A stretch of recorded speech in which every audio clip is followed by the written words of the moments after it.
Hi everyone.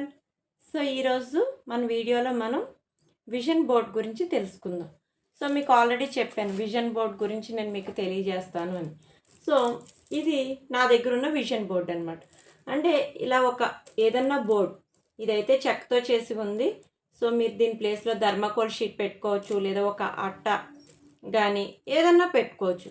So అది ప్లెయిన్గా ఉండాలి.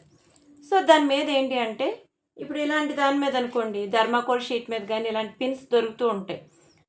ఇవి మనం ఒక చిన్న స్లిప్ మీద మనం ఏ పోర్షన్ చదువుకోవాలి, ఏది కంప్లీట్ అయిపోయింది, దేన్ని మళ్ళీ మళ్ళీ మనం రివైజ్ చేయాలి.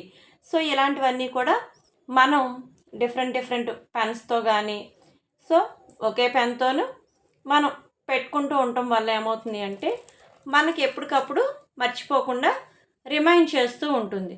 సో అలాగే బజార్లో చిన్న చిన్న స్టిక్కర్స్ దొరుకుతూ ఉంటాయి, అవి స్టిక్ ఆన్ అవుతూ ఉంటాయి అన్నమాట. సో వాటికి కూడా మనం ఎక్కడైనా స్టిక్ చేసుకోవడానికి సపోర్ట్ అవుతాయి. ఎక్కడైనా అంటే ఫర్ ఎగ్జాంపుల్ సినిమాలో చూస్తూ ఉంటాం, ఇంత స్లిప్స్ రాసి ఇలాగ ఫ్రిడ్జ్ల మీద అక్కడ ఇక్కడ అంటిస్తూ ఉంటారు కదా. సన్ ఆఫ్ సత్యనారాయణమూర్తి సినిమాలో చూడండి, రాజేంద్ర ప్రసాద్ వాళ్ళ వైఫ్ మాట్లాడుకోరు. వాళ్ళు ఏం చేస్తారు, ఒక గోడ మీద కలర్ పేపర్స్ స్టిక్ ఆన్ చేస్తారు కదా. సో అలాంటి పేపర్స్ని మనం చక్కగా ఒకే చోటన, సో ఎక్కడ పడితే అక్కడ అంటర్ చేస్తే అది బెటర్ కాదు.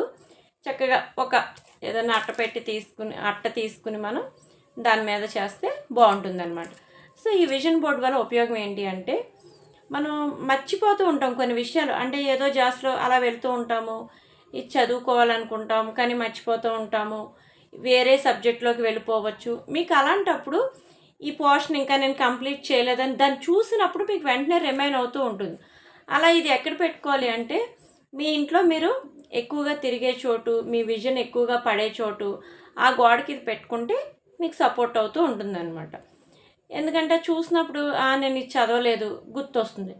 అప్పుడు బుక్ తీయకపోయినా కొంతసేపు అయినా మళ్ళీ మీ దృష్టి దాని మీద పడినప్పుడు అది మీరు కంప్లీట్ చేయలేదన్నది మీ మైండ్లో ఉండిపోతుంది అనమాట.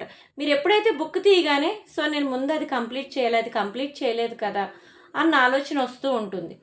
ఇది కేవలం చదువు పరంగానే కాదు, మీ డ్రీమ్స్ని ఫుల్ఫిల్ చేసుకోవడానికి కూడా సపోర్ట్ అవుతూ ఉంటుంది. ఫర్ ఎగ్జాంపుల్ ఇప్పుడు మీరు 10th చదువుతున్నారు అనుకోండి, 10th క్లాస్ అయిపోయిన తర్వాత కాలేజ్లో జాయిన్ అవ్వాలి. ఏ కాలేజ్లో జాయిన్ అవ్వాలి, సో ఆ కాలేజ్ పిక్చర్ పెట్టేసుకుని నేను ఈ కాలేజ్లో సీట్ తెచ్చుకోవాలి, సో ఇక్కడ సీట్ తెచ్చుకోవాలంటే ఇంత పర్సంటేజ్ రావాలి అని, ఈ కాలేజ్కి అక్కడ ఇంత పర్సంటేజ్ రావాలని మార్క్స్ కూడా మీరు పెట్టుకుంటే ఆటోమేటిక్గా మీ విజన్ నేను సాధించాలి అని చెప్పి మీ మైండ్ని ఎప్పటికప్పుడు అలర్ట్ చేస్తుంది.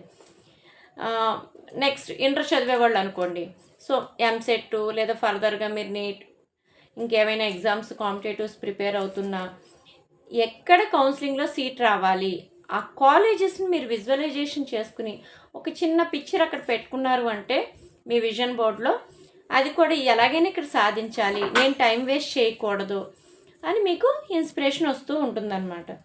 దీంతో పాటుగా మీ డ్రీమ్స్ అంటే ఫర్ ఎగ్జాంపుల్ మీకు ఏదైనా ఒక బిజినెస్ పెట్టుకోవాలని ఉంది, సో ఎలాంటి బిజినెస్ పెట్టాలి, మీ ఆఫీస్ ఎలా ఉండాలి, లేదా మీ ఇండస్ట్రీ ఏ విధంగా ఉండాలి, ఒక కార్ కొనుక్కుందాం అనుకుంటున్నారు, ఏ కార్ కొనుక్కుందాం అనుకుంటున్నారు, సో ఇలాంటివి క్లియర్ పిక్చర్ మీరు పెట్టుకుంటూ ఉంటే మీ విజన్ బోర్డ్ మీకు ఏం చెప్తుంది, నువ్వు ఇది సాధించాలి అంటే అది ఇంకా మైండ్లో స్టోర్ అయిపోతూ ఉంటుందన్నమాట.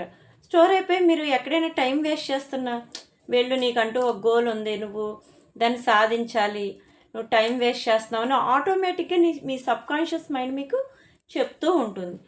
అందుకని ప్రతి ఒక్కరూ కూడా, ఇది కేవలం స్టూడెంట్స్కే కాదు, హౌస్ కీపింగ్స్ అంటే ఇంట్లో ఉన్న ఆడవారికి కానివ్వండి, జాబ్ చేస్తున్న వాళ్ళు, బిజినెస్ ప్రతి ఒక్కళ్ళు కూడా మీ ఇంట్లో విజన్ బోర్డ్ని అన్నది ఏర్పాటు చేసుకోండి. నా వీడియో మీకు నచ్చినట్లయితే like and subscribe my channel. మీ Sasirekha mind set coach for teenagers.